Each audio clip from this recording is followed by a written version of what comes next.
Hey, today I want to talk about LMX In-Groups. So as I stated in another video, government employees, they can't be fired, they can't receive bonuses, and they can't get promoted.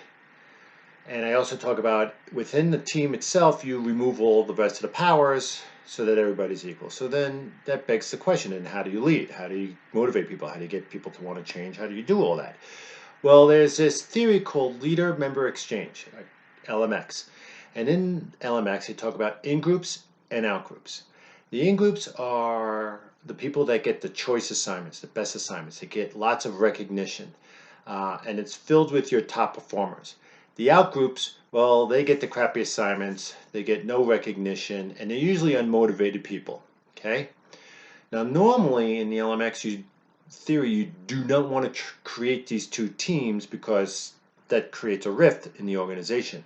However, in the government, because as I stated earlier, you definitely want to create at least one, if not more, in groups. And you give this in group the tough assignments. You give them the really cool, cutting edge stuff that looks like a lot of fun to do. And you give them lots of recognition, and you fill it with your top performers so that they all work together to move the project forward, especially if it's a project that deals with lots of change. Okay, so this is how you do it. So you form these groups and you promote them. Now, you're thinking, well, wouldn't that cause a rift in the organization? Well, it could if you're not a good leader. But if you are a good leader and you can lead this team, what you do is you show that this team is not exclusive, that you can join this team if you're a top performer. You can bring people in to this team that have shown that they're really good people, that they want to join. They actually say, hey, I want to join this team, I want to join. And then you show that people can join this team.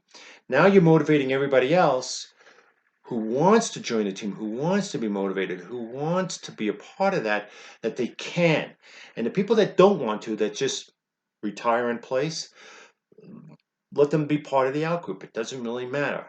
But you need to show these people that want to, that they can.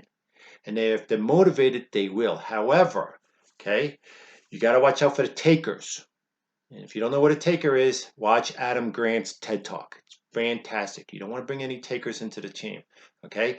But if you show, don't tell people that they can join, you actually show that people can join this team, you will motivate the rest of the organization to want to be better than what they are. And they want to be a part of this team, and they will actually want to do it. So the rift will only exist between the people that want to be in the out groups anyway versus people that want to be in the in group, and that's okay because you're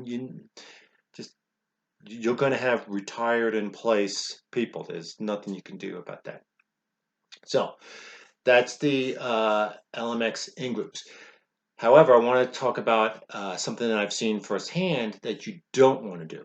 Okay, about the LMX in groups, because we did create an LMX in group and it was very successful except for one little piece. And that's the transparency of the in-group. You don't want to create some secret society that nobody knows what's going on inside. There's no communication. Nobody knows what they're doing. It's not, that actually works against you. You need lots of communication and you need to show transparency. This is what we're working on. This is what we're doing. Have sprint reviews or whatever it takes to get that information out to everyone that's in the organization so that they can see what this in-group is doing, so you can promote the idea of what they're doing and get people motivated to join. So lots of conversation, transparency. Don't make it a secret society because that'll actually backfire on you. Okay? So that was my talk on LMX In-Groups. I hope you enjoyed it. Thanks.